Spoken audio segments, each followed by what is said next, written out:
Nosso tema é Deus e Natureza, aspectos teológicos fundamentais. Geralmente, a discussão sobre esse ponto teológico, eu faço a discussão dentro de um contexto mais amplo, que é a discussão sobre teologia natural, sobre a história e as possibilidades de uma reflexão teológica a partir da natureza informada pela ciência. E esse é um projeto muito antigo, que existe no cristianismo. Na verdade, a teologia natural é anterior ou teologia da natureza é anterior à própria ciência moderna, mas, naturalmente, com o surgimento da ciência moderna, a própria teologia natural passou por várias transformações. E dentro dessa discussão mais ampla, que envolve muita história, muita filosofia, e assim por diante, nós temos essa questão particular, que é a questão normativa. Será que, a partir das Escrituras, a partir da tradição cristã, a gente pode dizer que o cristão deve ter um certo olhar, ou que existiria uma norma bíblico-teológica para o olhar dos cristãos para a natureza? Então, a gente vai assumir que sim, e o que eu vou fazer hoje é muito simples. A gente nem tem tanto tempo, inclusive.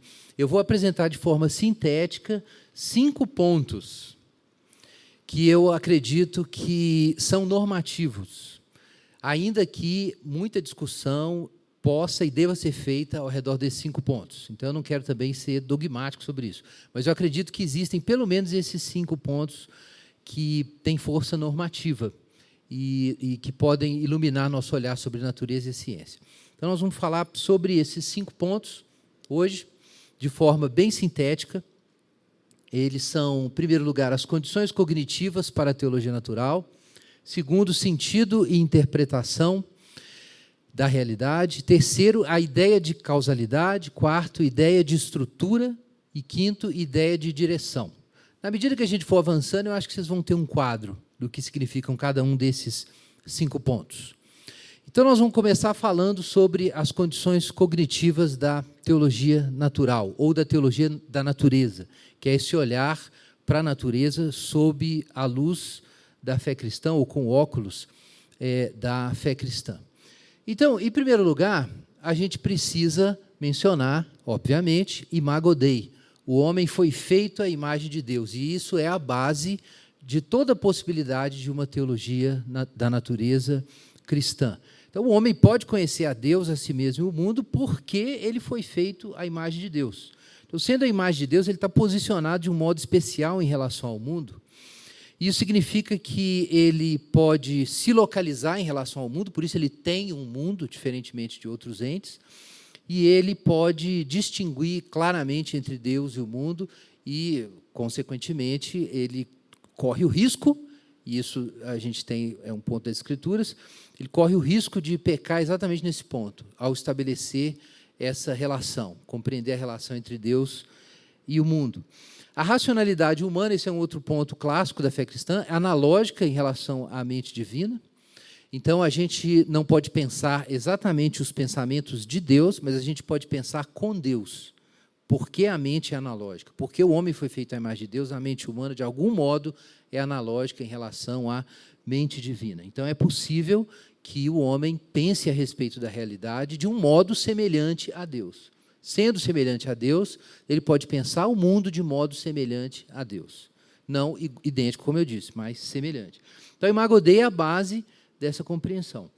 Agora, além disso, é necessário que haja a revelação de Deus na criação. E também esse é um ponto claro, né, da tradição cristã. Então, eu poderia mencionar aqui, por exemplo, o Salmo 19, né, que é um salmo muito bonito, acho que vale a gente fazer a leitura dele agora.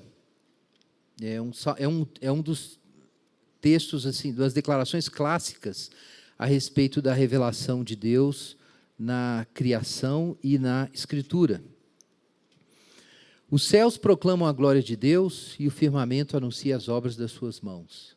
Um dia declara isso a outro dia e uma noite revela conhecimento a outra noite. Sem discurso nem palavras não se ouve a sua voz, mas sua voz se faz ouvir por toda a terra e suas palavras até os confins do mundo. Ali pôs uma tenda para o sol, que como noivo sai do seu aposento e como herói se alegra a percorrer o seu caminho. Sai de uma extremidade dos céus e percorre até outra extremidade. Nada se esconde do seu calor. E aí o Salmo segue dizendo: a lei do Senhor é perfeita e restaura a alma, o testemunho do Senhor é fiel e dá sabedoria aos simples. E daí a teologia clássica entendeu, e aí eu estou clássico, eu quero me referir a uma linha que conecta os pais, teologia medieval e a teologia da reforma. Compreendeu que existem, nós vamos falar daqui a pouco sobre isso, 2 livros, ou 2 lugares de revelação. Existe uma revelação natural e uma revelação especial. A revelação natural aqui está nos céus, né? Os céus manifestam a glória de Deus. Então, isso é a revelação natural. Mas o texto também diz que a lei do Senhor é perfeita e restaura a alma. Então, isso é uma outra linha revelatória que está nas Escrituras. É a lei de Deus. Na verdade, não é apenas a lei de Deus, né? A essa altura, a gente fala da Torá, mas nós estamos num outro ponto da história da revelação e nós sabemos que tem o Velho e o Novo Testamento, sendo Jesus como centro e assim por diante. Interessante que o texto começa dizendo que a lei do Senhor restaura a alma, renova a alma. Então, isso é uma referência a esse caráter redentivo e orientador da Escritura. Vejam que, de acordo com o nosso Salmo, a revelação natural tem certa ambiguidade, porque o salmista, assim, de uma forma muito poética, ele diz que um dia revela conhecimento a outro dia, né, e declara a noite a outra noite, sem discurso nem palavras e não se ouve um som. Aí você pode dizer, poxa, mas então é uma revelação que não é acessível. Mas logo depois o texto diz, sua voz se faz ouvir por toda a terra e suas palavras até os confins do mundo. Então, há uma revelação na natureza, mas ela é sutil. Isso é muito importante. Essa revelação é sutil. Se a gente fosse fazer uma analogia, você pode pensar num rádio que tem que ser sintonizado. As ondas de rádio estão aqui, a informação está disponível, mas sem a sintonização você não pega. Mas está aqui. Então, existe um ângulo correto para olhar a realidade, ou um ajuste fino na sua percepção para que você capte a realidade dessa revelação. Ela está disponível, mas o problema é a percepção. Então, o salmista diz que a lei restaura a alma, dá sabedoria, conhecimento aos simples. Então, através da revelação especial, você ajusta o seu olhar e você reconhece a revelação geral. Daí, João Calvino dizer, por exemplo, que as Escrituras são como óculos, como lentes que a gente coloca para a gente enxergar a realidade como Deus vê e perceber a própria revelação de Deus. Então, isso é básico, a gente volta mais para frente, mas essas são as condições da revelação.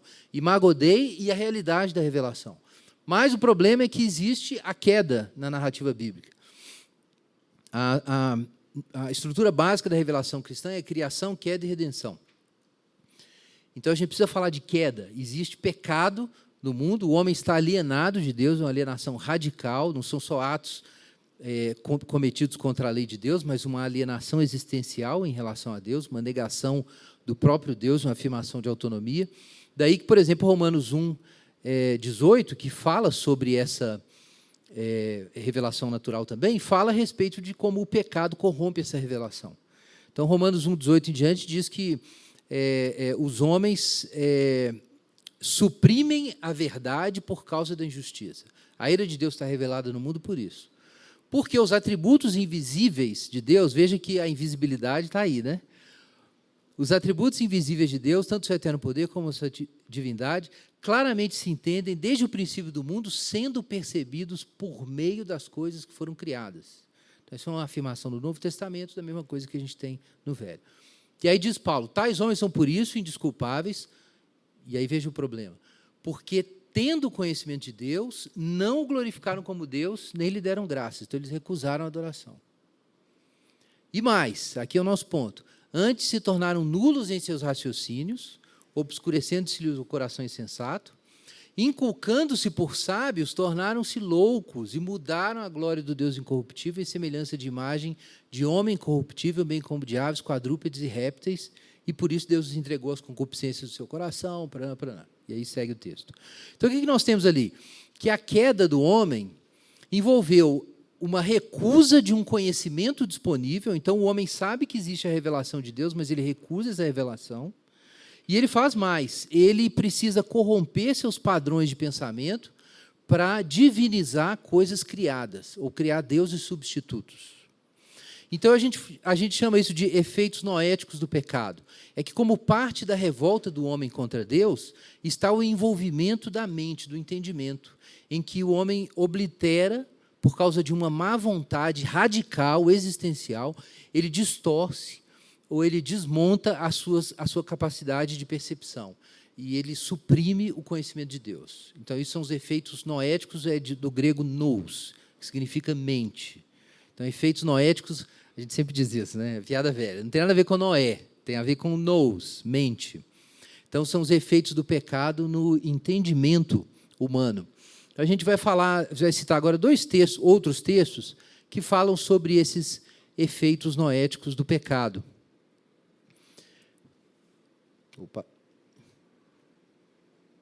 Isso mesmo. 1 Coríntios, capítulo 2, versos 14 a 16. Você deve se lembrar desse texto.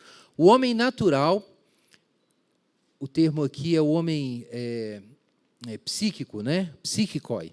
O homem natural não aceita as coisas do Espírito de Deus, pois lhes são absurdas, e não pode entendê-las, pois se compreendem espiritualmente. Mas o que é espiritual compreende todas as coisas, ao passo que ele mesmo não é compreendido por ninguém. Pois quem jamais conheceu a mente do Senhor para que possa instruí-lo? Mas nós temos a mente de Cristo. Então, veja que para o apóstolo Paulo, o problema do homem natural, ou do homem psíquico, anímico, é o homem que não tem uma relação especial com Deus pelo Espírito Santo, não é de falta de informação. Ele vive alguma espécie de distorção que incapacita completamente o reconhecimento de Deus e o entendimento das coisas de Deus. Então, é uma falha epistêmica, é uma falha do entendimento. Não é uma falha de entendimento de absolutamente tudo no mesmo nível, mas o texto fala das coisas do Espírito de Deus. O que a gente pode incluir aqui? Obviamente, a revelação especial, são coisas do Espírito de Deus, mas a gente pode dizer também tudo o que é natural do ponto de vista da sua relação com Deus. Isso, quer dizer, não é que o homem não é capaz, por exemplo, de fazer cálculos matemáticos ou estudar leis físicas. Mas significa que no momento em que ele tenta pensar essas coisas em relação a Deus, ele distorce o negócio. Porque é do ponto de vista da relação com Deus que a coisa não funciona. Efésios 4, vejam só. Portanto, digo e dou testemunho no Senhor que não andeis como andam os gentios em pensamentos fúteis, obscurecidos no entendimento, separados da vida de Deus pela ignorância e dureza do coração, havendo se tornado insensíveis, entregaram-se à devassidão para cometer com avidez todo tipo de impureza. Mesma ideia. Existe uma corrupção moral? Existe. Mas essa corrupção moral, ela tem raízes muito profundas, de forma que a própria mente está envolvida na revolta contra Deus. Isso significa que ninguém questiona a Deus e recusa a Deus intelectualmente apenas digamos assim, por um processo interno ao pensamento. Todas as vezes que a incredulidade ocupa o entendimento, as ideias, os conceitos, de algum modo a alma se corrompeu anteriormente. A alma se corrompeu anteriormente. Então, essa é uma relação muito importante em vários textos bíblicos. É que a tolice que afasta o homem de Deus não é falta de informação, é uma recusa de Deus, é uma negação de Deus. E a negação de Deus leva a um problema intelectual, um problema de compreensão. Gente, então, isso é muito importante a gente ter em mente quando a gente fala a respeito de teologia natural, porque isso significaria, a princípio, que o homem, na medida que está afastado de Deus, não pode fazer teologia natural. Qual seria a condição natural do homem? É a negação do verdadeiro conhecimento de Deus na natureza. Isso é um tema muito polêmico, tem pessoas que têm opiniões diferentes. A posição que eu venho defendendo, assim, Alistair McGrath é um autor muito conhecido, que a gente, inclusive, está traduzindo algumas obras dele. Ele usa a expressão ressonância para falar sobre como a gente deveria fazer teologia natural ou teologia da natureza. A gente não deve abstrair o nosso olhar da natureza para a natureza em relação ao Evangelho. Porque isso envolve a suposição ou a pretensão de que a gente não precisa do Evangelho para entender a revelação de Deus na natureza. Ora, se de acordo com esses textos aí, que a gente leu agora, o nosso olhar para a natureza está corrompido pelo pecado, e essa é a razão por que a gente, inclusive, diviniza coisas da natureza, a gente tem a tendência da idolatria, então, certamente, nós não podemos destilar um conhecimento puro de Deus a partir da natureza sem o auxílio do Evangelho. Então, nós não devemos encontrar Deus da natureza sem o Evangelho para depois encaixar o Evangelho, digamos assim. Uma forma muito popular de compreender o que isso significa. A gente não prova o Deus cristão por argumentos supostamente neutros, simplesmente usando a razão e a evidência natural. Não tem jeito de fazer isso, porque a razão não funciona adequadamente em relação a Deus. Então, você tem que começar com o conhecimento positivo de Deus, para então olhar a natureza a partir desse conhecimento. Ou, em outros termos, você tem que tocar a nota da fé cristã para que haja ressonância na natureza e você entenda, por assim dizer, em que frequência se reconhece a revelação de Deus na criação. Então, o procedimento não é de baixo para cima, porque isso seria a negação da queda e, consequentemente, uma afirmação de arrogância. Seria uma espécie de salvação pelas obras, só que no nível cognitivo. Você não precisa de um auxílio sobrenatural da graça para entender Deus na criação. Você vai por sua conta. E depois Deus faz um complemento. Ora, isso é como os fariseus que queriam estabelecer sua própria justiça diante de Deus pelas obras, né? E, enfim, depois Deus complementar, não é? Tem uma versão aí pop disso hoje. Faça a tua parte e eu te ajudarei. Já viram isso? Diz que tem um versículo assim na Bíblia, né? Você deve ter ouvido falar. Bom, eu acho que essa é uma visão bem adequada, a ideia de ressonância e naturalmente, a gente começar já com a revelação cristã como um todo, ao fazer essa conversa com a natureza. Então, lembre-se disso, o pecado tem uma natureza existencial e, consequentemente, é necessária a mente de Cristo para interpretar a realidade adequadamente. Uma questão poderia ser levantada aqui. E as experiências cognitivas válidas que os pecadores têm, independentemente da sua fé? Então, nós não vamos negar que entre pessoas que não conhecem a Deus por meio de Jesus, no Evangelho, existiram e existem matemáticos importantes, físicos importantes e assim por diante, biólogos importantes, com contribuições fundamentais. Então, não seria correto dizer que toda a interpretação da realidade do incrédulo é invalidada, digamos assim, prima facie, por causa disso. É fato que existem experiências cognitivas reais. O que a gente pode dizer é que essas experiências são inconsistentes, porque o verdadeiro sentido de um objeto depende da totalidade do seu contexto. E o contexto último de interpretação da realidade é a relação das coisas com Deus. Ok? Então, uma ilustração que eu já usei outras vezes, imagina que uma pessoa do século XIX, de repente, assim, alguém criasse uma máquina do tempo, mas a gente não conseguisse viajar, a gente só conseguisse transportar objetos. Então, a gente, sei lá, transportasse um objeto para o século XVIII, e a gente transportasse um celular para o século XVIII. Ou até antes. É bem provável que as pessoas reconhecessem como um objeto tecnológico, mas não soubessem, de forma alguma, a finalidade desse objeto. Olha, se uma pessoa observa esse objeto e ela imagina que isso pode ser um livro, mas, na verdade, isso é um objeto de comunicação, mas, enfim, você pode pensar que é um espelho, de repente ele chega lá descarregado, então ele serve para olhar. Então, eles poderiam achar que é um espelho. Vamos trabalhar com essa hipótese. É um espelho pessoal, né? Então, foi transportado para o século XVII, ninguém sabe que isso é um celular. É totalmente inadequado dizer que bom, melhor dizendo, seria correto dizer que as pessoas não conhecem de modo algum esse objeto? Não, elas conhecem porque elas podem replicar no desenho, elas podem desmontar e tentar fazer reproduções, elas podem pintar isso aqui, podem dar vários usos, elas têm experiência sensorial do objeto,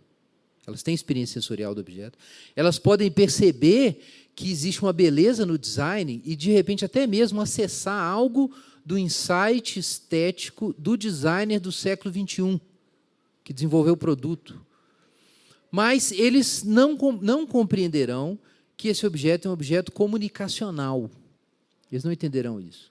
Então, isso é só uma analogia do que seria uma experiência cognitiva assim, inconsistente. Okay? Não é que você não conhece nada do objeto, mas você não chega no núcleo de sentido do objeto, que tem a ver com sua engenharia, a intenção do construtor e assim por diante. Então, isso é uma analogia. Digamos assim, o incrédulo consegue captar e compreender a estrutura das coisas em vários níveis. Mas capturar o núcleo de sentido da realidade não tem jeito. Porque o núcleo vem da sua relação com Deus. É o nosso próximo item, a gente vai falar já já. Então, assim, não é que não existam experiências cognitivas válidas, mas quanto mais você amplia o campo de análise e procura fazer integrações de níveis diferentes da realidade, então você se afasta da evidência puramente empírica e você precisa de universais. E sem a fé em Deus, por meio de Jesus Cristo, você não tem as categorias últimas de interpretação. Então, a gente pode dizer, e eu não posso me delongar muito nisso, que todo incrédulo conhece e desconhece a realidade ao mesmo tempo. Ele sabe e não sabe quem ele é ao mesmo tempo. Porque o núcleo da realidade, que vem da criação e da relação dele com Deus como alguém feito à imagem de Deus, ele precisa reprimir. Então, todo o conhecimento que ele tem da realidade é inconsistente. Mas dizer que ele é inconsistente não significa dizer que ele é absolutamente inválido, ok? As minúcias disso não é o caso da gente discutir hoje. Finalmente, gente, teologia natural, então, é um exercício de discernimento. Lembrem do Salmo 19. A gente precisa ganhar um olhar a partir do Evangelho para a natureza e aprender a olhar a natureza.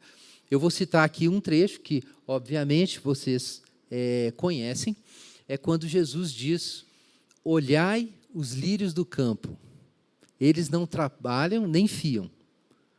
Contudo, nem Salomão, em toda a sua glória, se vestiu como um deles. Ora, se Deus assim veste a erva do campo, veja que coisa importante. Se Deus, Jesus está fazendo inferência, se Deus veste a erva do campo dessa forma, então, o que dizer de vocês, homens de pequena fé? O que Jesus está dizendo aí no Sermão da Montanha? Não sei se já pararam para pensar nisso, mas Jesus olhou os lírios do campo, ok? Você já imaginou Jesus sentado no meio do mato, em frente a uma flor, olhando para ela? Pois Jesus fez isso. Ele não ia mandar o pessoal fazer se ele tivesse feito. Veja que ele não apenas fala, tem os lírios do campo, Deus sustenta. Não, ele diz que nem Salomão, em toda a sua glória, se vestiu com os lírios do campo. Então, ele tem que ter observado e contemplado a beleza dos lírios do campo e tem que ter feito inferências sobre a bondade, a misericórdia de Deus, sobre sua ação no mundo, a partir do lírio. Então, na cabeça de Jesus, ele viu aquela flor complexa, bela, e ele falou, cara, Deus fez isso aqui. E isso diz algo sobre como Deus se relaciona com o mundo. Isso significa que Deus é amoroso, que Deus cuida dos detalhes, que Deus se preocupa com o todo da experiência. Aí ele infere daí que, claro que Deus está cuidando de tudo a respeito de você. Se Deus cuidou da textura da pétala da flor, então claro que Ele é responsável pela textura da sua pele, mesmo que você não goste. Mas Ele está por trás da coisa. Então, o que Jesus está fazendo ali? Ele está, claro, Jesus não sabe disso só por causa dos lírios do campo. Ele sabe por causa do testemunho do Espírito e da Escritura, mas ele enxerga na natureza aquilo que ele sabe pela revelação do Espírito Santo. Ele vê na natureza. Ora, isso é um exercício de discernimento.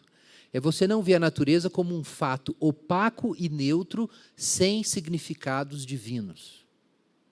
Você não pode ver o mundo assim. Esse não é o olhar cristão. No olhar cristão, as coisas têm significado. A questão é que você precisa de toda a estrutura da fé cristã para compreender esse significado. E aí a gente entra no tema da interpretação da realidade. Como interpretar a realidade, afinal de contas? A primeira coisa que a gente precisa compreender é que realidade é significado. Essa é uma afirmação explícita de um filósofo holandês chamado Herman Doivert, mas enfim, outros pensadores chegaram em algo próximo disso. O que significa dizer que a realidade é significado? A gente está dizendo que a realidade mais fundamental a respeito do mundo é que ele significa algo. Ora, significado tem a ver com intencionalidade e relação.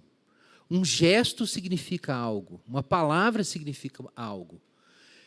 isolando dessas considerações aqui, a gente diria que uma pedra não significa algo pessoalmente para você, como uma pessoa significa para você.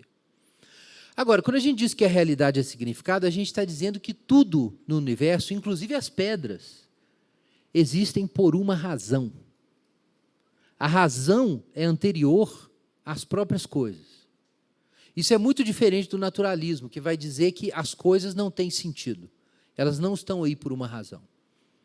Agora, surgiram, por acaso, entes racionais que atribuem sentido. Então, isso é típico da visão moderna de mundo. O mundo é feito de fatos sem significado, e a cultura é feita de significados sem fatos que são impostos às coisas. Então, tipicamente, isso é um ponto de acordo na modernidade. Você vai no departamento de ciências naturais, o pessoal vai tratar a realidade como impessoal e sem sentido. São processos impessoais. Se você vai no departamento de ciências humanas, o pessoal vai discutir como todos os sentidos são construídos culturalmente. Então, o construcionismo social é uma espécie de valor universal nos departamentos de humanidades, né? E, na verdade, isso é muito contraditório. A gente já tratou disso em outras palestras, até do Labrie, eu não vou entrar em detalhes aqui. Mas, na visão bíblica, o universo é pessoal. O universo tem um motivo. Então, veja aí, João 1:4. No princípio era o verbo, ou logos, e o verbo estava com Deus, e o verbo era Deus, ele estava no princípio com Deus, todas as coisas foram feitas por intermédio dele, sem ele nada do que foi feito existiria, a vida estava nele, a vida era a luz dos homens. Olha, o que é o logos? Logos, no mundo helenista, era o princípio de sentido da realidade, de inteligibilidade da realidade. É claro que nas Escrituras, o logos não é um princípio impessoal, tá? Não é a mera racionalidade do universo, é uma pessoa. Mas a pessoa é a fonte de ordem e sentido do universo. Então, o universo tem um motivo. Ele é secundário em relação a uma outra realidade. Se ele é secundário em relação a uma outra realidade, ele não pode ser opaco. Ele não é uma realidade que, digamos assim, é o fundo do poço, é o zero cognitivo, que depois dela não tem mais nada. Não, depois dela tem outra realidade. É a fonte de tudo, que é o verbo. Eu gosto dessa metáfora assim, do opaco e o transparente. O transparente te atrai para olhar além, né, do objeto. Você enxerga além do objeto. O opaco não, o seu olhar termina ali. No naturalismo filosófico, o mundo é opaco, porque não existe sentido atrás. Mas no teísmo, o mundo não é opaco, ele é transparente, ou translúcido. Porque ele existe para sinalizar uma outra realidade. Você vai encontrar, por exemplo, C.S. Lewis falando muito disso. Tanto na ficção, quanto nos livros dele, como Cristianismo Puro e Simples, Peso de Glória. E se você gosta de C.S. Lewis, você vai encontrar isso lá. Vejam o próximo texto nosso, Colossenses 1:15-17. Ele é a imagem do Deus invisível, primogênito sobre toda a criação, pois nele foram criadas todas as coisas nos céus e terra, visíveis e invisíveis, sejam tronos, dominações, principados, poderes. Tudo foi criado por ele e para ele, ele existe antes de todas as coisas e nele tudo subsiste. Vejam que legal. Tudo foi criado por ele e para ele. Bom, o que significa? Que antes de existir o universo, existe a relação do Pai com seu Filho Jesus. E o universo existe dentro dessa relação. O que significa? Pascal, nos Pensamentos, vai dizer o seguinte, que não é possível encontrar o sentido do mundo dentro do mundo. Por quê? Porque o mundo é parte de uma relação externa a ele. Por isso, você nunca vai encontrar o sentido da vida buscando nas coisas. Porque as coisas existem por causa de outra realidade. E se você não encontrar outra realidade, nada faz sentido.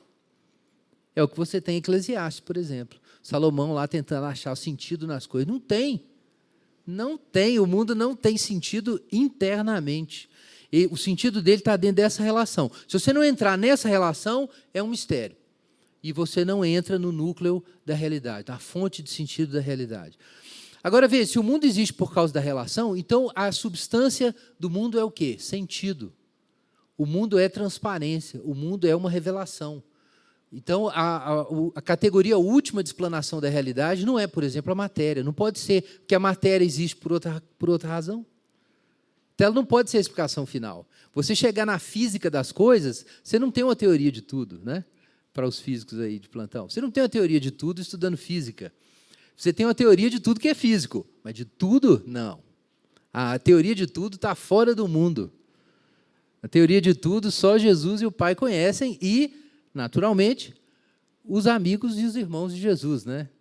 A gente tem essa possibilidade na Escritura. Nós somos adotados, feitos filhos de Deus. Ou, para usar uma outra metáfora, a noiva de Jesus. Tudo foi feito para Jesus, mas Jesus casou. Está lá em Efésios 5, né?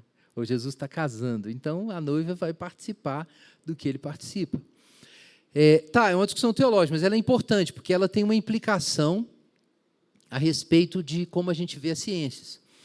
É que todos os níveis explanatórios que a gente pode pegar, nível matemático, físico, biológico, psíquico, seja como for, qualquer nível explanatório que você tomar como seu, a partir de especialização, investigação científica, assim por diante, é um recorte da realidade e não é capaz de chegar no seu fundo, ok? Então, uma pessoa que explicar, que tiver, assim, se a gente tiver uma teoria final da física e a gente explicar de que forma a dimensão física das coisas funciona, isso ainda não é a explicação final, porque a explicação final é irredutível à física. Então, isso leva a gente para uma visão da ciência antirreducionista, em que todos os campos da realidade podem ser pontos de partida para explicar um outro campo da realidade, mas não podem esgotar esse outro campo da realidade. Todas as ciências são relativas entre si, porque o que uma ciência pode estudar é uma dimensão do significado, mas a totalidade do significado nenhuma ciência pode capturar. Então, isso é importante para nós. É um princípio para o discurso inter e transdisciplinar. É que as ciências são todas complementares entre si. Nenhuma ciência é capaz de esgotar o saber e tornar uma outra ciência supérflua. Isso tem implicações variadas. Por exemplo, dois exemplos banais. A esperança de que um dia a gente tenha uma química tão desenvolvida que torne a biologia supérflua, porque a gente vai explicar tudo quimicamente. Viagem. Ou como aconteceu no início do século XX, quando houve uma tentativa de defender, nas origens ali do positivismo lógico, que todas as afirmações matemáticas poderiam ser reduzidas à lógica. Então, esse foi um projeto do logicismo matemático, que aí veio vários casos, mas principalmente Wittgenstein, e provou que não tinha jeito de fazer isso. Ou você pode pensar em algo mais recente. Por exemplo, Antônio Gramsci, que acreditava que a sociologia poderia ser reduzida à história. Mesma coisa. É o mesmo procedimento reducionista. Então, do ponto de vista cristão, a gente é antirreducionista. Não, a sociologia faz o dela, a história faz o dela, a matemática... Por quê? Porque todo mundo é criatura, ninguém é Deus. Entendeu? Então, nenhuma delas vai conter a totalidade do sentido da realidade. Uma outra forma de colocar isso... Bom, Doiverd dizia isso, e um outro cara que diz algo muito próximo é o McGrath, na verdade, bebendo de Thomas Torrance, que as ciências devem ser catafísicas. O que significa isso? Catafísis. Físis significa natureza, e kata, em grego, significa de acordo com, é um dos sentidos, né? Então, a ideia de ciências catafísicas é que cada ciência deve se organizar ao redor do seu objeto, deve ser adaptada ao seu objeto. Então, ela tem que ter um objeto definido. A ciência não pode achar que ela vai pegar tudo, ok? Então, você tem várias ciências, cada uma se adequando à natureza do seu objeto. Agora, uma coisa importante do sentido do mundo é que o texto do mundo é dual. São os dois livros que a gente já falou. Isso significa que é necessário fazer interpretação desses dois livros, né? Os dois livros de Deus.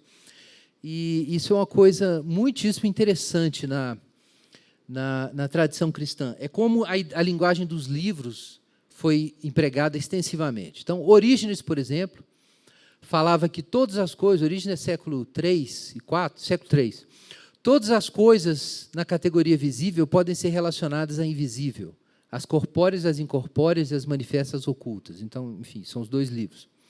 Atanásio dizia, século III para o IV, que como falou que a criação, como que em letras escritas, declara o Senhor e Criador. E aí começou a se usar a linguagem das letras para descrever a criação. João Crisóstomo descreveu a esfera das coisas visíveis como um volume, um livro, a partir do qual os iletrados poderiam ser instruídos nas coisas de Deus. João Crisóstomo, século V. Agostinho condenou Fausto, um pensador maniqueísta, por não olhar para o livro da natureza, não dar atenção ao livro da natureza. Evagrio Ponte, com outro autor mais ou menos contemporâneo, dizia que ao lermos o livro da natureza, nossas mentes se tornam os livros nos quais Deus escreve suas palavras. Então, aos poucos, foi surgindo e emergindo essa imagem dos livros. Até a gente chegar aí na Idade Média, em que a coisa estava bem desenvolvida. Então, esse primeiro indivíduo ali, o primeiro da imagem, é Hugo de São Vítor, que viveu no século XI para o XII. Então, ele dizia o seguinte: o mundo sensível inteiro é uma espécie de livro escrito pelo dedo de Deus, ou seja, criado pelo poder divino. E cada criatura em particular é tanto como uma figura não inventada pela decisão humana, mas instituída pela vontade divina, para manifestar as coisas invisíveis da sabedoria de Deus. As obras visíveis do Criador foram criadas e dispostas para isto, a saber, para servir tanto às necessidades da vida presente, quanto demonstrar uma sombra dos bens futuros. Outro autor, São Boaventura, século XIII, dizia o seguinte: todas as criaturas são essencialmente uma certa imagem e semelhança da sabedoria eterna, e nos são oferecidas a fim de que, partindo do signo para a coisa significada, nossas mentes sejam guiadas pelos objetos sensíveis que elas percebem para o mundo inteligível que elas não percebem. Tomás de Aquino é o terceiro, o grande teólogo, né, do cristianismo medieval. O autor da escritura, século XIV, 13 para 14, o autor da Escritura Sagrada é Deus, em cujo poder está significar seu significado, não por palavras somente, como os homens também podem fazer, mas também pelas coisas em si. Então vejam que ver o mundo como significado é uma parte clássica da tradição. Está nos pais, está na teologia medieval, e ela vai alcançar a modernidade na época da Revolução Científica. Isso é muito importante. Então, nós encontramos essa imagem dos dois livros de Deus, o livro das palavras e o livro das obras de Deus, sendo usado extensivamente na época da Revolução Científica. Então, é muito importante. Um dos caras mais importantes para promover, ideologicamente, inclusive, a Revolução Científica, foi Francis Bacon, que escreveu o Novo Instrumento, né? Novum Organum. E no novo, que significa novo instrumento, porque existia o velho instrumento, que era Aristóteles. Então, agora existe um novo instrumento, que é o método empírico, científico e tal. E ele usava, é interessante, ele usava essa metáfora dos dois livros da seguinte forma: a gente estava preso a Aristóteles por causa da teologia escolástica e a gente não conseguia ler nenhum dos dois livros. A teologia escolástica é essa mistura de filosofia aristotélica com teologia cristã, que foi desenvolvendo na Idade Média e contra a qual os reformadores lutaram, porque eles achavam que corrompia a leitura bíblica. Então, Lutero, por exemplo, dizia que só quando ele se libertou de Aristóteles que ele conseguiu entender Paulo. Isso é importante a gente ter isso em mente. Aí o que acontece? Nessa época, nós temos Francis Bacon, por exemplo, dizendo que duas reformas estão em processo. A primeira reforma foi a reforma da religião, quando a leitura bíblica, o sola escritura, libertou a gente de Aristóteles, e aí a gente descobriu a justificação pela fé e o verdadeiro evangelho. Mas tem uma outra reforma acontecendo, que é a reforma da filosofia natural. Porque, à medida que a gente se livra desse Aristóteles, que a libertação começou com a reforma teológica, à medida que a gente se livra dele, a gente começa a fazer ciência empírica, ao invés de fazer só metafísica, e começa a entender como o mundo natural funciona. Então, a partir dessa libertação da reforma, nós estamos lendo corretamente o livro das palavras, que é a Bíblia, e agora também o livro da natureza, por meio da filosofia natural. Isso é muito significativo. Na cabeça de muita gente, no início da Revolução Científica, há uma paridade das duas reformas. Há uma paridade. E a gente lê os dois livros junto. E a gente está lendo adequadamente a natureza agora porque a gente começou a ler a Bíblia corretamente antes. Existem coisas polêmicas a respeito disso, eu não vou entrar em detalhes, mas quem quiser pesquisar pode ler Peter Harrison, depois eu vou falar um pouco dele, mas é uma tese muito influente. Então, aqui nós temos o primeiro nome ali, Johannes Kepler, o segundo é Galileu Galilei. Veja o que diz Galileu. Filosofia é escrita nesse livro grandioso, o Universo, que está sendo continuamente aberto diante dos nossos olhos. O livro, porém, não pode ser entendido a menos que, primeiramente, se aprenda a compreender a linguagem e ler as letras nas quais ele é composto. Ele está escrito na linguagem da matemática e seus caracteres são triângulos, círculos e outras figuras geométricas, sem as quais é humanamente impossível entender uma única palavra sua. Muito legal isso, né? Então, a ideia de que é um livro. Há uma mudança nesse momento por causa do método matemático, na visão sobre como ler esse livro da natureza. Mas a ideia de que é um livro para ser lido é muito forte. Robert Boyle usava muito essa metáfora dos dois livros. Ele é um dos pais da química moderna, né, um nome muito importante, e pouca gente sabe que ele foi o fundador de toda uma escola de teologia apologética que dominou a Inglaterra por um bom período, por uns 200 anos, que foi chamada de Physical Theology, ou teologia física. E boa parte dos escritos de Robert Boyle eram textos teológicos. Inclusive, se você fuçar aqui na biblioteca da Fafiche, na Federal, tem as obras completas dele lá, e você vai ver as obras teológicas de Robert Boyle lá. Não era só química. Mas pouca gente sabe disso, que vários dos primeiros cientistas eram teólogos também. E, para eles, estudar a natureza e estudar a teologia era a mesma coisa. Para eles, eram atividades totalmente associadas. Então, gente, a metáfora dos dois livros está sendo muito usada nesse momento, isso é muito significativo, até hoje para nós, eu diria. Então, eu não tinha mostrado as imagens, né? Desculpa. Então, esse é Johannes Kepler, Galileu Galilei, que não estava no contexto protestante, Kepler era luterano, né? Galileu era católico. E nós temos Robert Boyle, que era um cristão anglicano. Então, gente, nós temos, então, que há dois livros para serem interpretados. Agora, surgiu na modernidade um problema de interpretação. Como ler os dois livros? Existe um problema agora para fazer a leitura. Porque muita gente começou a defender, no contexto católico principalmente, que a leitura da natureza tinha que ser, a interpretação da natureza tinha que ser governada pela interpretação da Bíblia. Mas em que sentido? Não no sentido de que a Bíblia deve nos dizer como entender a mensagem de Deus na natureza, mas que a Bíblia deve nos dizer como a natureza funciona. Isso foi uma novidade. Isso foi uma novidade. Então, por exemplo, Galileu fez suas observações e começou a defender que o sistema copernicano, que o Sol gira, a Terra gira ao redor do Sol, ao invés do sistema ptolemaico, que era defendido pela Igreja até essa altura, mas, na verdade, a origem é fora do cristianismo, né? O sistema de Ptolomeu. A origem é até do pensamento aristotélico. Mas essa era a visão de que a Terra estaria no centro e o Sol girando ao redor. Então, o sistema geocêntrico. Então, Galileu defendia o sistema heliocêntrico e que a Terra estaria em movimento. E aí, quando ele começou a defender suas ideias, uns padres no sul da Itália começaram a pregar contra ele. E um dos textos mais usados era o Salmo 93, que diz que a terra não se abala, não será abalada, porque Deus fundou a terra firmemente. No latim, ela não se move. Aí o pessoal pegou esse texto e falou, aí, biblicamente está errado, porque a terra não se move. E aí vários textos bíblicos eram usados para dizer isso. E Galileu ficou numa saia justa danada, porque ninguém estava implicando muito com isso, desde que Copérnico defendeu suas teses no século anterior, né, no século XVI. Galileu, nós já estamos no começo do século XVII.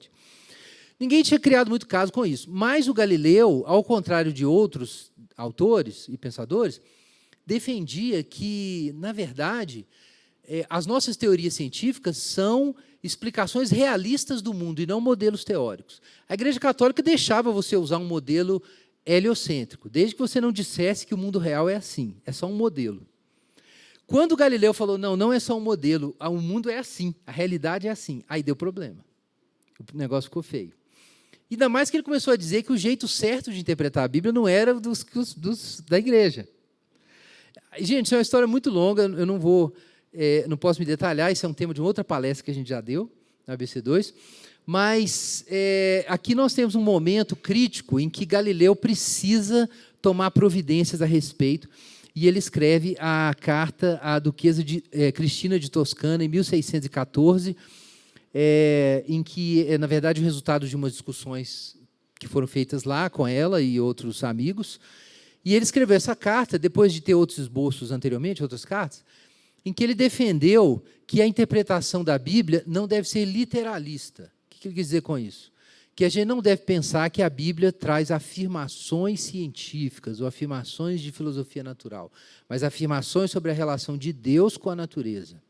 Então, o ponto, em outras palavras, o ponto da Bíblia não seria dizer de que forma, por exemplo, as leis do movimento operam, ou como um corpo interage com outro corpo, mas dizer como Deus interage com esses corpos. E como é a interação de um corpo com o outro? Não, isso aí é a gente que vai pesquisar. Não, é o assunto da Bíblia. Então, ele tentou definir o que é o assunto do livro da Revelação e o do livro da Natureza, ou como os dois estão escritos. Só que, tentando dizer coisas sobre isso, ele estava entrando no magistério da Igreja Católica, né? E isso ia dar problema, naturalmente. Mas vejam só o que dizia Galileu. O motivo que eles apresentam para condenar a opinião da mobilidade da Terra e da estabilidade do Sol é que, lendo-se nas Sagradas Escrituras, em muitas passagens que o Sol se move e a Terra fica parada, e não podendo a Escritura jamais mentir ou errar, segue-se daí como consequência necessária que é errônea e condenável a sentença de quem pretendesse afirmar que o Sol é por si mesmo imóvel e a Terra móvel. Ora, assim como essas proposições ao ditado do Espírito Santo foram de tal modo proferidas pelos escritores sagrados para adaptar-se ou acomodar-se à capacidade do vulgo assaz rude e letrado, é necessário que os sábios expositores apresentem os verdadeiros sentidos delas. Bom, o que ele está dizendo?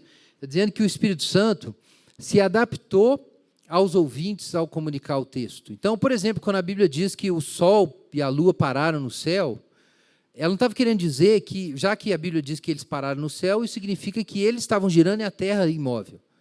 Era simplesmente que, da perspectiva de quem estava olhando, no caso lá no livro de Josué, da perspectiva de Josué e do povo, o Sol parou, mas isso é a impressão das pessoas. O Espírito Santo simplesmente se adaptou à impressão das pessoas. Então, isso não era uma afirmação cosmológica, era uma afirmação fenomenológica, de percepção. Então, ele defendeu isso, mas vejam só, claro que ele não podia dizer isso só com sua autoridade. Então, o que Galileu vai fazer? Ele vai recorrer a nomes importantes da teologia clássica. Se você quiser saber mais sobre isso, você deve procurar esse livro, Ciência e Fé, que tem uma síntese aí das cartas e textos do Galileu sobre esse assunto. Mas vejam que frase interessante aqui do Galileu. Eu direi aqui o que ouvi de uma pessoa eclesiástica constituída em grau eminentíssimo. Isto é, que a intenção do Espírito Santo é ensinar-nos como se vai para o céu e não como vai o céu. Então, ele usou isso para defender a tese heliocêntrica. Está nessa carta aí, né? Gente, mas vejam alguns nomes. Na carta à duquesa, Galileu cita alguns luminares. O primeiro ali é Agostinho. Eu não vou ler aqui agora, mas Agostinho tem um texto fantástico no Comentário Literal de Gênesis, que foi publicado em português pela editora Paulus, em que ele diz o seguinte, que uma das coisas, eu vou usar a linguagem contemporânea, tá, para vocês entenderem, porque a citação ia demorar muito. Uma das coisas que queima o filme dos cristãos é quando um cristão, isso na época dele lá, século V, quando um cristão começa a fazer afirmações sobre a natureza, que todo pagão bem instruído sabe muito bem que não é desse jeito. E ele diz ainda assim, e muitas vezes os pagãos mal podem conter o riso diante das afirmações dos cristãos. Qual é o problema disso? Havia uma discussão lá na época, por exemplo, se o céu era uma abóbada ou o céu era um plano inclinado. Essa era uma discussão da ciência da época, gente. Não era nenhuma das duas coisas. Mas havia essa discussão. E aí a pergunta é, qual dessas teses é ensinada na Bíblia? Aí o Agostinho dizia o seguinte, a Bíblia não foi escrita para responder isso. Graças a Deus. Já pensou se ele tivesse dito que era uma dessas duas? Não era nenhuma das duas. Ele falou, não é um assunto da Bíblia.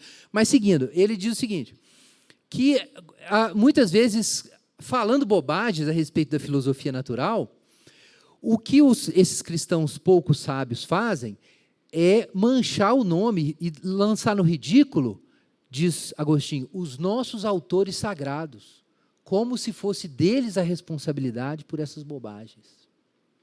Então, Agostinho fala assim, não faça isso. Quando Deus se revelou nas Escrituras, aí Agostinho lançou a coisa. Ele se acomodou ao povo, às pessoas, para elas entenderem a revelação. Então, Galileu diz o seguinte, que a tese dele de que houve uma acomodação, ela é clássica, ela está em Agostinho, ela está em São Jerônimo, ela está em Tomás de Aquino. Ele cita Agostinho, São Jerônimo e Tomás de Aquino, os três grandes. Quem que ele não pode citar? Ele não pode citar, naturalmente, Calvino, que ensina a mesma coisa. Galileu não podia citar João Calvino, porque João Calvino, obviamente, foi um dos grandes teólogos da Reforma Protestante. E Galileu estava num contexto católico em que já era difícil fazer aquelas afirmações, mas nos contextos protestantes era comum essa noção. Então, a gente encontra isso em João Calvino, por exemplo, no comentário de Salmos, o Espírito escolhe adaptar-se e comunicar-se conosco como que balbuciando, ao invés de bloquear o caminho do conhecimento às pessoas rudes e incultas. E aí tem exemplos específicos de interpretação de textos. Por exemplo, em Gênesis, por que Gênesis fala que o Sol e a Lua seriam grandes luzeiros, se pela astronomia atual nós sabemos que a pequena estrela de Saturno seria maior do que a Lua? Então, aí ele diz, a Bíblia não está fazendo afirmações literais quando diz que são os grandes luzeiros. É simplesmente do ponto de vista da percepção. Então, isso já está lá em Calvino. Johannes Kepler fala a mesma coisa, que Deus falou de forma humana. E Kepler queria, inclusive, ser teólogo e ele quase não foi astrônomo. Ele teve que ser convencido de que a astronomia era tão importante quanto a teologia para se tornar astrônomo. John Wilkins foi um puritano, copernicano, o principal articulador da Royal Society, a mais importante das sociedades científicas da modernidade, o nascimento na Revolução Científica. E John Wilkins defendia isso, que houve uma acomodação divina em muitas passagens das Escrituras e que a gente não deve, consequentemente, extrair afirmações literais para a ciência da Bíblia. Então, gente, essa é a visão clássica. Vejam só, pais da Igreja, teologia medieval, Reforma Protestante, os primeiros cientistas que eram reformados, todo mundo pensava desse jeito. Então, isso eu estou colocando essa advertência, porque isso é um princípio importante para nós, na interpretação da natureza. É que a natureza tem um sentido teológico, mas achar o sentido teológico da natureza não é substituir a busca empírica por relações causais e processos naturais no mundo por textos bíblicos. Não é isso. O livro da natureza tem a sua integridade. Então, a gente não deve fazer teorias científicas a partir da Bíblia. A gente faz teorias científicas a partir da natureza, mas aí a gente vai ler teologicamente o que a gente vê na natureza. Gente, nosso terceiro ponto, Deus, natureza e causalidade. Então, em primeiro lugar, gente, credo apostólico, todo mundo conhece, creio em Deus Pai Todo-Poderoso, Criador dos céus e da terra. Então, isso é uma afirmação clássica da fé cristã. Deus, o Todo-Poderoso, é o Pai de Jesus, e o Pai de Jesus é o Todo-Poderoso que fez tudo. O mundo foi criado ex nihilo, do nada, e depende totalmente de Deus para a sua existência. Uma afirmação menos lembrada, mas igualmente importante, é a de que Deus continua sustentando a sua criação. Então, nós estamos falando aqui de participação e providência. Em Atos 14, quando Paulo está pregando o evangelho em Listra e Derbe, né? Icônio ali, é isso mesmo, é Licaônia, né? Na Licaônia. Enfim, naquela situação em Atos 14, o pessoal queria cultuar, por causa dos sinais e da palavra, eles queriam cultuar Paulo e Barnabé.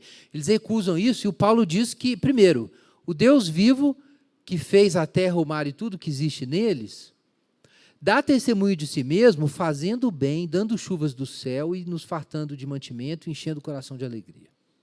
Ou seja, Deus mantém o funcionamento do mundo o tempo inteiro. Deus não criou o mundo e deu corda e o mundo funciona sozinho.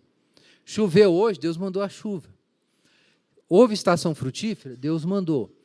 Veja só, você tem mantimento para comer hoje, Deus te deu o mantimento. E mais, você teve alegria hoje, a alegria veio de Deus. Quer dizer, a totalidade das nossas experiências vem de Deus. Isso é a providência divina. Isso é muito importante. Outro texto que diz a mesma coisa, de um modo até mais filosófico, é Atos 17, quando Paulo está pregando aos atenienses. E aí nós temos essa frase memorável, né, que é uma citação de Erasto, um escritor grego. Nele vivemos, nos movemos e existimos. Isso aqui é duplamente legal. Primeiro, porque Paulo está citando um autor grego e dizendo que aquilo é verdadeiro. E, em segundo lugar, porque ele está fazendo uma afirmação sobre o mundo. Então, aqui nós temos um indício de que, do ponto de vista de Paulo, existe conhecimento, existe revelação de Deus na criação e existe elementos do conhecimento desse Deus na cultura. Ok? Então, não é o nosso ponto aqui, mas a gente poderia associar teologia natural e teologia da cultura. Tem vários textos bíblicos que dão insights a respeito disso. Mas isso fica para um outro dia. Nele vivemos, nos movemos e existimos. O que significa isso? Que a totalidade da realidade participa de algum modo de Deus e é sustentada por Ele. E não existe nada, nenhum objeto ou ente e nenhum processo que não seja em Deus. Veja que nele vivemos, nos movemos e existimos. Então, nós estamos falando só, por exemplo, que as pessoas existem, mas os atos das pessoas existem em Deus, sendo sustentados por Ele. Então, não apenas Deus te criou, mas a sua decisão de vir aqui foi criada por Deus. A sua decisão, esse momento você está pensando no que eu estou falando, esse evento foi criado por Deus. Porque nada existe fora de Deus. Os nossos movimentos, é o segundo item aí da frase, existem nele. Ok? Então, sem Deus, os nossos movimentos não acontecem. Sejam gestos, sejam atos de pensamento, sejam qualquer tipo de ação intencional, seja como for. Gente, isso é muito importante para a nossa teologia da natureza. Para onde a gente iria com isso? Então, aqui é uma série de textos que nós vamos ler todos, só vou mencionar. Salmo 106 diz que Deus alimenta todos os entes, até os leõezinhos, quando estão buscando pela presa. Se eles têm presa é porque Deus mandou. Vejam que importante isso. Né? E o pernilongo que chupou meu sangue hoje? Também. Depois a gente pode discutir o problema do mal. Não é o nosso ponto aqui, mas tudo bem. O pernilongo não é o maior mal do mundo, mas é dureza. Né? Conheço um cara que acha que Deus não fez as baratas. Deus fez as baratas também. Mas o Salmo 106 diz que o seguinte, entre as obras de Deus, olha que legal. Sai o homem para o seu trabalho até a tarde. Que variedade das tuas obras, Senhor. Que legal. Então, não apenas tudo que há no mundo foi feito por Deus, mas o homem trabalhando é também uma obra de Deus. Então, Deus fez várias criaturas e Ele fez uma criatura criadora, que é o homem. Mas quando o homem está criando, isso também é uma criatura. Então, a cultura e a natureza estão dentro da doutrina da criação, ok? Não é só a natureza, não. A cultura também está dentro da doutrina da criação. É porque a gente está tratando aqui de natureza, mas está tudo dentro do mesmo esquema teológico. Salmo 127. Se o Senhor não edificar a casa, em vão trabalham os que a constroem. Olha só, que interessante. Na visão bíblica, dizer que Deus está trabalhando não é uma declaração disjuntiva em relação ao homem. Já que Deus está trabalhando, não é o homem. Ou se o homem está trabalhando, não é Deus. Olha, se o Senhor não edificar a casa, em vão trabalham os que a constroem. O que nós vemos aqui? Que há uma cooperação. Há um nível de sinergia. O pessoal que é calvinista aí, não se assuste, tá? Existe um nível que a gente pode falar teologicamente de sinergia. Deus coopera com as criaturas. Então, se Deus não cooperar com a casa não sai do lugar. Gênesis 50. Os irmãos de José fizeram um ato maligno, venderam José para os midianitas? Enfim, no fim ele foi parar no Egito, é isso que importa. O que nós descobrimos ali? Os irmãos intentaram para o mal, mas Deus para o bem. Então, Deus estava agindo no mesmo ato dos incrédulos, só que, no caso, os irmãos, só que tinha um outro significado, não era o mesmo significado que eles atribuíam. 1 Coríntios 3,6, de Deus somos cooperadores. Né? Eu plantei, Apolo regou, mas Deus deu crescimento. Cooperadores, nós trabalhamos juntos, sinergon, é isso mesmo. Okay? Daí vem sinergia, a gente trabalha junto. Mateus 6, esse texto acho que vale a gente fazer a leitura. O que todos esses textos comunicam, na verdade? Que Deus coopera junto com os homens. O Pai Nosso, nós temos no final o seguinte: o pão nosso de cada dia nos dá hoje, verso 11, vamos ficar só nele. O pão nosso de cada dia nos dá hoje. O que significa isso? Alguém teve que fazer o pão, você trabalhou para adquirir o pão, mas foi Deus que deu o pão. Dizer que Deus deu o pão não significa que não houve trabalho humano relacionado. O que a gente quer dizer com isso, gente? Chegando a uma síntese aqui. É que numa visão bíblica da realidade, dizer que Deus realizou uma ação na natureza e ter uma explicação natural para essa ação não são mutuamente exclusivas. Por exemplo, Deus mandou a chuva. Mas a gente sabe que tem uma física meteorológica que explica por que aconteceu essa chuva hoje. Então já que a gente tem a explicação e teve um processo natural, então não foi Deus. Não. Deus coopera com todos os processos do mundo natural. Então são níveis explanatórios distintos. Da mesma forma, você pode ter uma explicação, sei lá, materialista, marxista, que inclusive seria problemática, mas enfim, sobre por que fulano construiu a casa daquele jeito. Por que a construção de casa, por que o mercado de construção civil e imobiliária no Brasil funciona dessa forma. Então, você pode dar uma explicação histórica, sociológica, econômica, aí você fala assim, então, já que tem um processo econômico, tem um modo de produção, blá, blá, blá, então isso aqui não tem a ver com Deus. Não. Se o mercado está funcionando e as coisas estão sendo feitas, se o Senhor não edificar a casa, em vão trabalham os que a constroem. O que está na Bíblia continua valendo. Então, explanações científicas, seja para a natureza ou para a vida humana, elas são complementares e, na verdade, são recortes da explicação final. A gente já tratou de significado antes aqui. Então, dizer que... bom, enfim, onde a gente quer chegar com isso? Nós não devemos pensar que explicações naturais, explicações teológicas competem entre si. Ok? Isso é muito importante.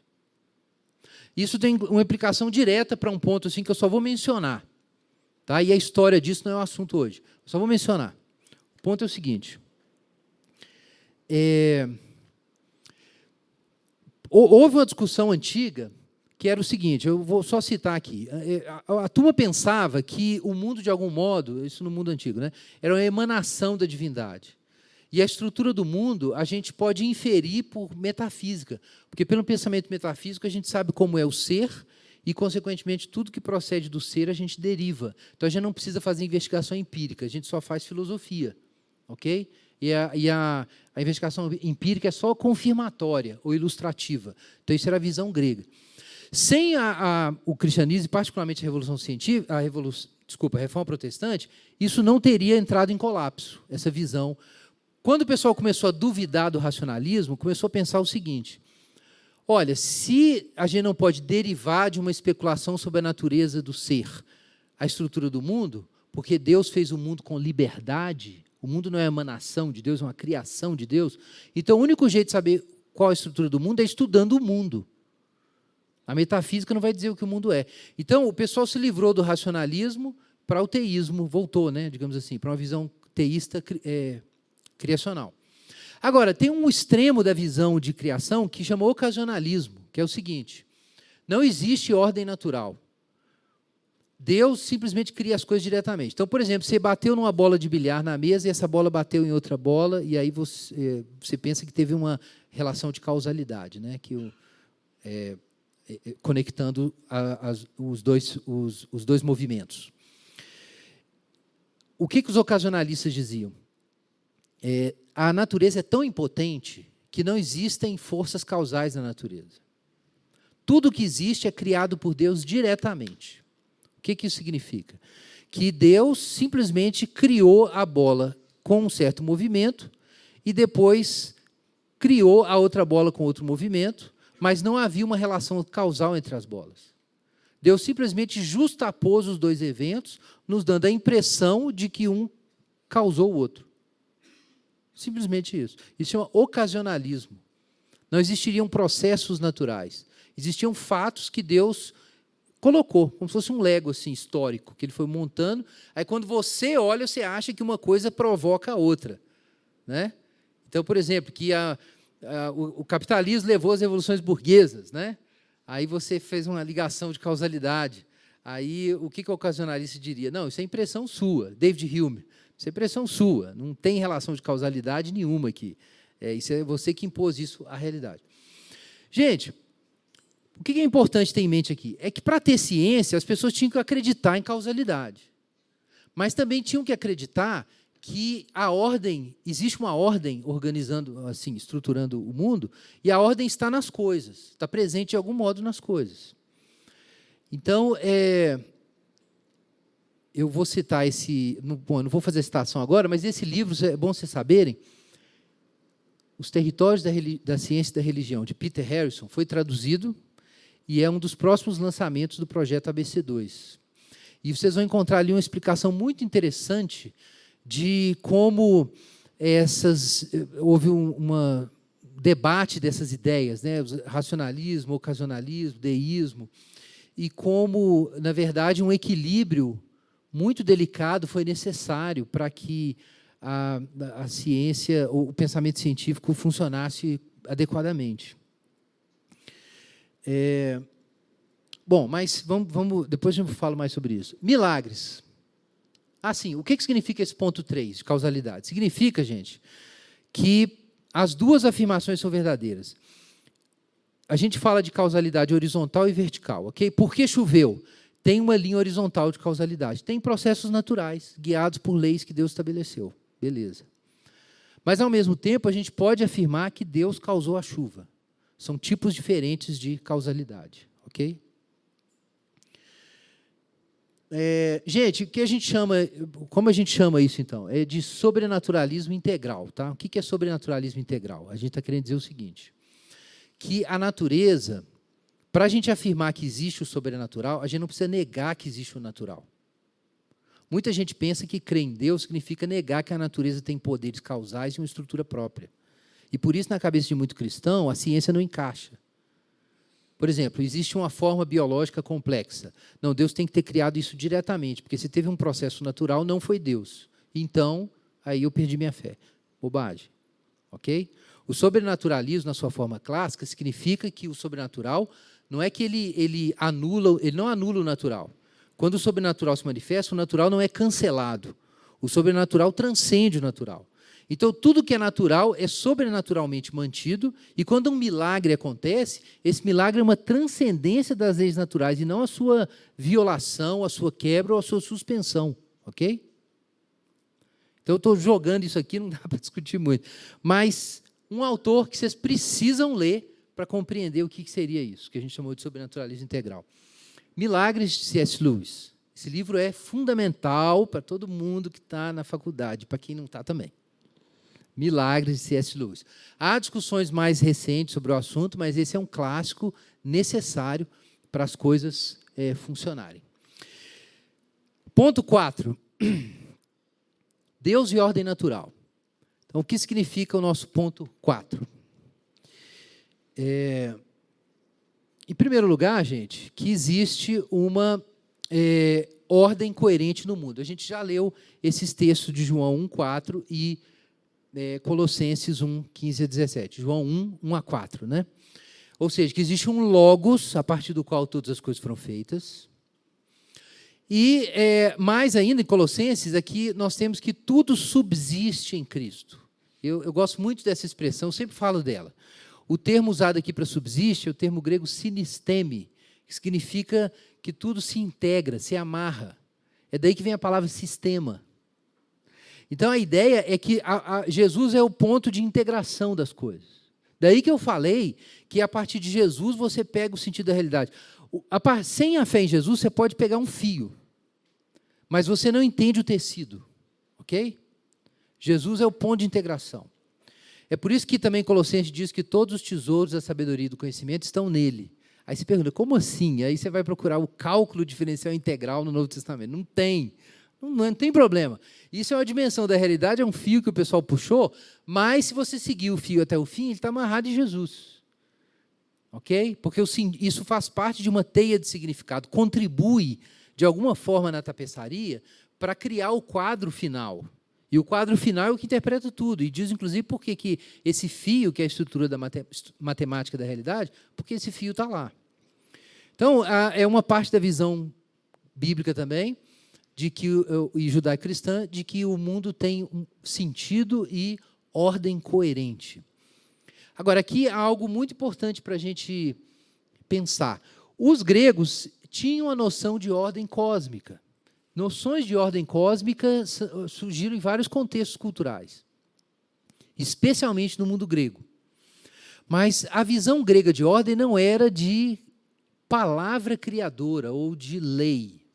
Eles não pensavam que existia um legislador que estabeleceu a ordem, mas que a ordem está estabelecida por causa de um princípio imanente de racionalidade ou por causa das virtudes e propriedades dos entes do mundo.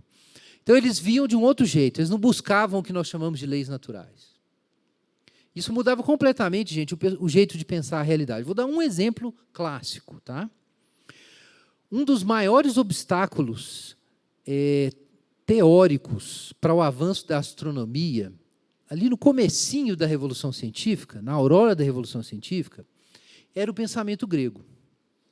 Era o pensamento grego, por incrível que pareça.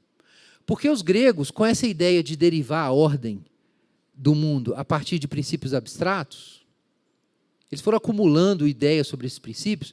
Então, eles tinham, por exemplo, a noção de que as estruturas perfeitas do nosso mundo têm que ser necessariamente esféricas. Eles pensavam isso. Por quê? Isso vinha de Parmênides, que achava que o ser era esférico e que as formas geométricas mais perfeitas eram círculos. Então, quando Ptolomeu, herdando isso de Aristóteles, ele vai interpretar a estrutura, vai escrever sobre a mecânica celeste, o que ele infere? Que o mundo é feito de orbes ou esferas concêntricas, e que as esferas superlunares, isso vem de Aristóteles, da Lua para cima, elas seriam feitas de um tipo de estrutura rígida, ok? E esférica, e todos os movimentos dos corpos celestes que estão presos nessas esferas seriam perfeitamente circulares. E aí uma matemática foi desenvolvida para explicar isso, só que era cheio de problemas essa matemática.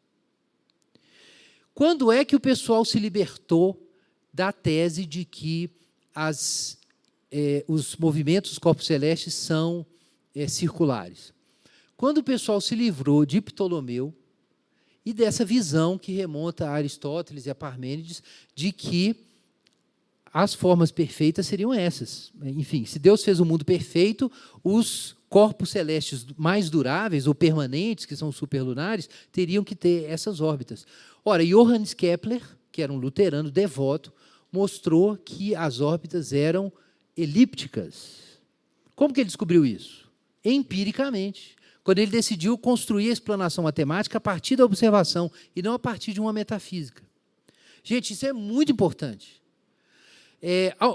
Vejam a situação de Kepler. Kepler é um cara que acredita que existe uma ordem natural, mas essa ordem natural ela vai ser discernida empiricamente. Eu não vou descobrir isso da minha cabeça, com metafísica ou matemática pura. Não tem jeito. Eu tenho que lidar com o modo como Deus escreveu o livro da natureza. Eu tenho que ler o livro. Ok? Então, no contexto cristão, aos poucos, o pessoal se livrou dessa visão grega, racionalista, e começou a buscar uma outra compreensão do que seria essa ordem cósmica. E o que veio da tradição cristã? A ideia de que Deus ordenou com a sua palavra o cosmos, ou seja, que Deus deu uma lei, uma Torá. Até mais recentemente, rabinos judeus diziam que Deus, quando foi criar o mundo, se sentou para ler a Torá. E aí estudou a Torá para depois fazer o mundo. É uma forma de dizer, que, na verdade, existe uma lei por trás da realidade. Mas vejam aí, por exemplo, Salmo 33, 9. Ele falou e tudo se fez. Ele mandou e tudo apareceu. Não é assim? a palavra de Deus cria as coisas? Está lá em Gênesis. E não só isso, em Gênesis a palavra de Deus ordena as coisas. Não são as virtudes intrínsecas dos entes que fazem eles terem os lugares e os comportamentos que eles têm, mas a palavra criadora de Deus que colocou as coisas nos seus lugares. Ou seja, o mundo tem uma ordem, mas essa ordem ela vem de fora. Ela não procede meramente das propriedades dos entes. Jeremias 31, 35 a 36. Assim diz o Senhor que estabeleceu o sol para iluminar o dia e determinou que a lua e as estrelas brilhassem à noite, que agita o mar de modo que suas ondas rujam, o seu nome é o Senhor dos Exércitos. Se esses decretos deixarem de funcionar diante de mim, diz o Senhor, então a linhagem de Israel deixará também de ser uma nação diante de mim para sempre. Interessante esse texto aqui, em que Deus está falando que o seu pacto com Israel é tão firme quanto o pacto dele com a natureza, que está lá em Gênesis e com Noé. Né, em Gênesis 1 e 2 e no relato, na história de Noé.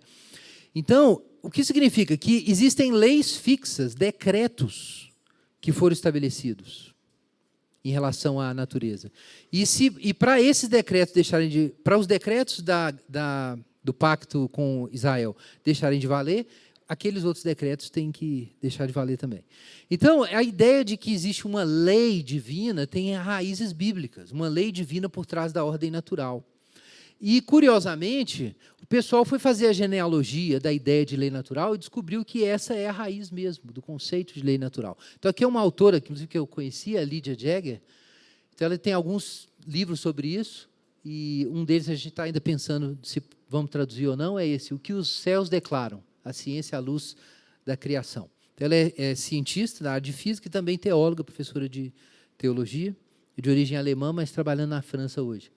Agora, vejam aqui, por exemplo, quando nos princípios da filosofia, Descartes está explicando as suas 3 leis do movimento, e foi muito importante por causa da ideia de inércia, que estava sendo explicitada pela primeira vez. Então, veja o que ele diz. É óbvio que quando inicialmente Deus criou o mundo, ele não apenas moveu suas partes de diversas maneiras, mas também, simultaneamente, fez com que algumas partes empurrassem outras e transferissem seu movimento a elas. Assim, mantendo o mundo agora pela mesma ação e pelas mesmas leis com as quais o criou, ele conserva o movimento, nem sempre contido nas mesmas partes da matéria, mas transferido de algumas partes para outras, dependendo das formas como elas entram em contato. O primeiro lugar em que o uso de leis, no sentido mais técnico, de leis naturais estabelecidas por Deus, aparece extensivamente é René Descartes. E ele usa a palavra lei dizendo que Deus fez essas leis. É desse jeito que vai aparecer nos primeiros autores da Revolução Científica. E é assim que aparece na Physical Theology, que é esse movimento teológico e científico. Então, depois, o pessoal abstraiu isso. Pensa no seguinte, recentemente, o Dr. Roberto mencionou, acho que foi Stephen Hawking, que disse, um grande físico aí contemporâneo, disse que as leis da natureza tornam supérflua a hipótese de um Deus criador. Basta as leis da natureza, não precisa de nada. Eu posso ter me enganado a respeito do autor da citação, mas eu acho que foi o Hawkins. Enfim, mas isso é uma coisa que a gente encontra por aí. Mas veja que curioso, né? Você não pode tratar leis da natureza como nada. E de onde que vieram essas coisas? Uma legislação imposta, por assim dizer, uma legislação sobre a matéria. Do ponto de vista clássico, era muito óbvio que, para existirem essas leis governando o comportamento da natureza, tinha que ter um Deus que estabeleceu as leis. E na aurora da Revolução Científica, era assim que o pessoal pensava. E as raízes são realmente bíblicas, porque esse tipo de categoria não existia no mundo antigo nem em outras culturas. Então, isso foi muito importante para a modernidade, para a ciência moderna. Thomas Torrance fala sobre essa, ele cunhou essa expressão, ordem divina e contingente. A ordem é divina porque vem de Deus, mas ela é contingente porque não é uma emanação eterna de Deus, mas um sistema de leis que podia ser diferente, mas foi desse jeito. Deus criou as leis desse jeito, podiam ser outras leis, mas são essas leis. Isso é, inclusive, um mistério para a física moderna. Por que as leis físicas são essas, afinal de contas? Então, não existe uma teoria que unifique todas as leis e explique por que elas são assim. Então, esse é um autor que a gente recomenda bastante, foi um dos primeiros ganhadores do Prêmio Templeton. É um teólogo escocês, Thomas Torrance, escreveu esse livro, Ordem Divina e Contingente. Um outro livro que explica muito bem como a fé cristã foi importante para dar as categorias básicas para pensar a ordem da realidade. Para a Revolução Científica, é esse livro, A Religião e o Desenvolvimento da Ciência Moderna, de Ray Huygens, um historiador da ciência holandês. Esse é um clássico de 73 e foi publicado em português pela editora da UNB. Então, você encontra esse livro, geralmente, em bibliotecas aí de universidades.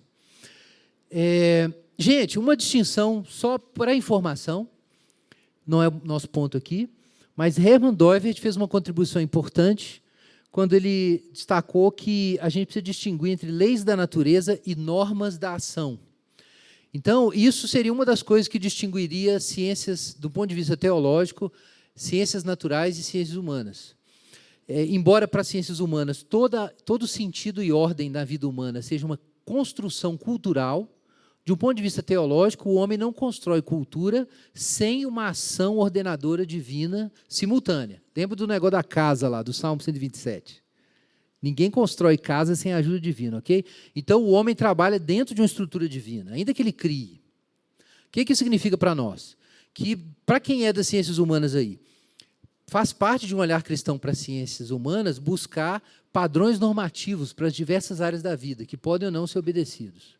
Ah, mas é muito difícil dizer isso na universidade hoje. Lógico, é por isso que Jesus foi crucificado lá atrás, você não sabia? Então é o seguinte, se você quer ser cristão e adotar padrões cristãos, você vai ter problema mesmo. Mas é por aí, não é nosso ponto hoje, mas existiriam essas normas da ação. Só que leis naturais não podem ser quebradas, uma pedra não pode se rebelar contra a gravitação universal, não tem jeito. Mas o homem pode se deslocar em relação a essas normas, normas da ação, em várias áreas da vida. Então, eu não vou entrar na descrição disso, mas é uma distinção importante, ok? Toda realidade é normatizada, mas leis naturais são automáticas. As normas da ação humana dependem de positivação e pode ou não ser obedecido. Bom, último ponto, Deus, caos e propósito, e a ideia de direção. Então, esse é um outro ponto importante. De acordo com a visão bíblica, eu acho que a gente pode fazer essa alegação, o mundo apresenta uma ordem, com uma organização teleológica convergente. O que é teleológico? A gente estava falando de telos, propósito, destino. O que a gente quer dizer é que o mundo tem destino. É interessante pensar de novo em Colossenses, que todas as coisas foram feitas por meio dele e para ele. Colossenses 1, 16, 17. Esse deve ser o verso 17. Por meio dele e para ele. Quer dizer, o mundo tem destino. Ele não apenas tem fonte, mas tem destino. Então, ele tem telos. Isso não significa que você pode discernir essa teleologia completamente dentro de cada ciência, ok? Mas existe um tipo de teleologia. E ela é convergente. Pensa em Efésios capítulo 1. Deus está fazendo convergir todas as coisas em Cristo. Efésios capítulo 1. O termo ali é anaquefalesis, que significa encabeçamento. Ele ser o centro de tudo. Então, uma tradução em português é convergência. Então, tudo converge a Jesus. Leia Gênesis 1, você encontra isso. A estrutura de Gênesis 1 é funcional. Deus vai organizando o mundo, claramente tendo como propósito o descanso, o sábado, em que toda a sua criação está organizada como um templo. Ok? Inclusive tem um oficiante lá, ou uma imagem da divindade, que é o próprio homem dentro desse templo. O mundo é um templo. E ele é organizado para se tornar esse templo.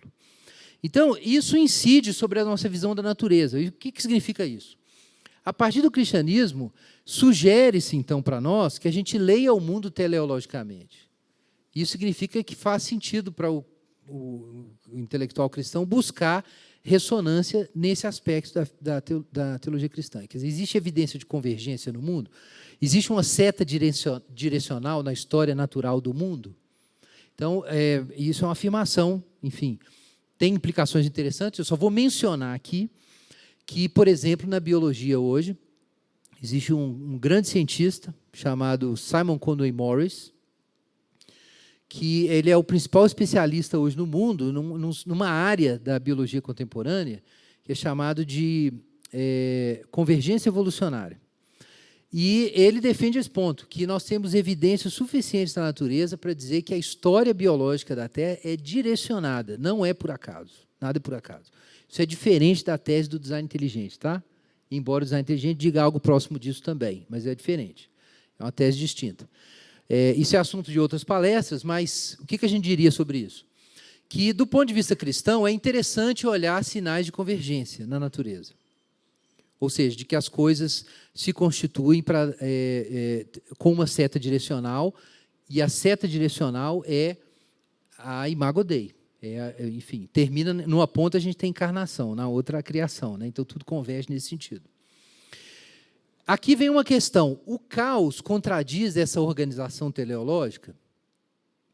A gente precisa distinguir caos de mal, isso é importante. Em Gênesis, quando Deus cria o mundo, nós temos logo no início ali, no princípio criou Deus os céus e a terra, né, o cabeçalho, e aí o que se diz? A terra era sem forma e vazia, havia trevas sobre a face das águas. As águas eram uma imagem no mundo antigo do caos, da desordem. Ok? E se diz claramente que a terra era sem forma e vazia. Então, mas não se diz ali que isso era mal, pecado, diabo, nada disso. Tem nada de perverso nisso. O que a gente percebe ali? Que Deus vai organizando o mundo, mas ele começa a organização a partir de uma situação de desordem. Mas em nenhum momento se diz que a desordem é pecaminosa, embora o objetivo de Deus seja o que é bom. A ordem e o propósito são a bondade que Deus imprime no mundo. Mas o caos não é o mal, é só o inferior. E o mal, o que é o mal? Atenção para isso. O mal surge quando, por ações intencionais, criaturas negam a direção que Deus dá para o seu universo. Então, quando uma criatura, ao invés de caminhar na direção, no telos, ou seja, para o destino para o qual o mundo foi feito, ela decide andar ao contrário e privilegia o caos, então é nesse momento que nós temos o mal. Então, o mal é uma questão direcional, tá? Nessa imagem que a gente está colocando. O mal não é o caos. O mal é você negar a direção da realidade, que é do caos para a ordem. Isso que é o mal, nessa perspectiva. Então, ele seria o quê? Um desvio direcional, nessa perspectiva.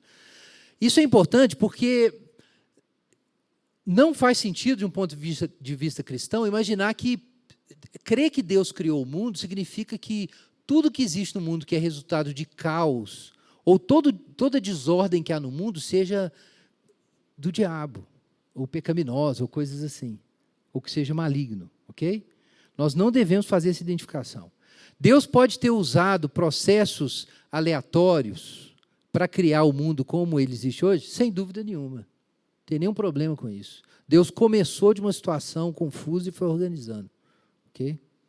Então, dizer que Deus criou o mundo não significa dizer que Deus não use processos aleatórios ou não use o caos. A questão é que, do ponto de vista ético, quando o homem rejeita a ordem, porque ele quer o caos, aí nós temos o mal. O mal é um fenômeno da personalidade, não é um fenômeno da matéria, ok? É um fenômeno da personalidade, tem que ter uma intenção e uma negação da direção que Deus colocou para o mundo. Então, o caos é um servo da providência, é um servo inferior da providência, ok? Enquanto a providência leva as coisas para o seu destino final. Então, gente, resumindo, fazendo a síntese aqui da nossa proposta teológica, né? Melhor dizendo. Então, aqui nossos 5 pontos. Resumindo, 5 pontos. Primeiro, a revelação natural é condicionalmente acessível. Então, existe uma revelação natural, mas é necessário sintonizar essa revelação natural. Por causa do pecado, o homem não pode fazer isso, é necessária a revelação especial para fazer isso. Isso significa que a gente não pode interpretar a presença de Deus na natureza sem a ajuda do Evangelho. Porque aí a gente vai criar imagens falsas de Deus, como está lá em Romanos 1,8. A revelação natural é condicionalmente acessível. Segundo, a realidade é significado irredutível, interpretado estereoscopicamente. O que é isso? É significado porque tudo no mundo aponta para Deus, tudo é translúcido. Mas é estereoscópico porque você precisa da revelação natural e da especial para enxergar isso. A revelação natural é a básica, só que sem a especial você não enxerga a revelação natural. Por outro lado, o que adianta você ter o óculos da revelação especial e não usar o óculos para olhar o mundo? Que é o que muitos cristãos fazem. Né? Eles leem a Bíblia e não assistem National Geographic. Não dá. Entendeu? Então, você tem que usar o óculos e olhar o real. Por isso, para o cristão, teologia e ciência e cultura são importantes. Porque a partir da teologia, a gente pode viver no mundo como o mundo de Deus. Porque esse é o problema nosso. Legal, você lê a Bíblia, sente a presença de Deus, só que você não vive dentro da Bíblia. Você vive no mundo. Mas você não vai viver no mundo de Deus sem a Bíblia. Você vai viver num outro mundo, é o império das trevas, né? Então, você precisa da Bíblia para a Bíblia te pôr no lugar certo, te fazer enxergar a coisa certa, para você viver no mundo de Deus. Então, o sentido é captado estereoscopicamente, ok? Terceiro, agora afirmações sobre a natureza. Primeiro, natureza é integralmente contida pelo sobrenatural. Então, a gente não precisa pensar no sobrenatural como suspensão ou quebra de leis naturais. E crer que existe ordem natural não significa negar que milagres são possíveis, ok? Uma coisa não tem nada a ver com a outra. Explicações sociológicas sobre o comportamento humano, se não forem reducionistas, são compatíveis com afirmações teológicas sobre o comportamento do homem. Afirmações biológicas sobre o comportamento de animais são compatíveis com a teologia cristã, se não são reducionistas, e assim por diante. Quarto, a natureza é uma estrutura de ordem divina e contingente. Então, é a ideia de lei da natureza, como a gente já mencionou aí, e a gente tem que preservar isso, que existe uma ordem que vem de Deus, mas não pode ser discernida sem estudo empírico. Agora, essa ordem não é arbitrária, ok? Eu não falei muito sobre isso, mas vou mencionar agora. Dizer que a ordem é contingente não significa que a ordem é arbitrária. De algum modo, a ordem do mundo reflete o caráter de Deus, porque as leis de Deus refletem o caráter de Deus, ok? E quinto, gente, a natureza tem uma direção convergente em Cristo. Então, isso significa que a gente pode usar com cuidado, e não dá para entrar em detalhes sobre os cuidados agora, mas dá para a gente usar com cuidado um framework teleológico para pensar a relação entre ordem natural e vida humana e evangelho. Ok? Gente, então esses são 5 pontos para como um cristão, ou digamos assim, pressupostos teológicos que um cristão deve trazer quando ele pensa sobre a natureza e sobre a ciência, ok? Amém. É isso, gente. Muito obrigado.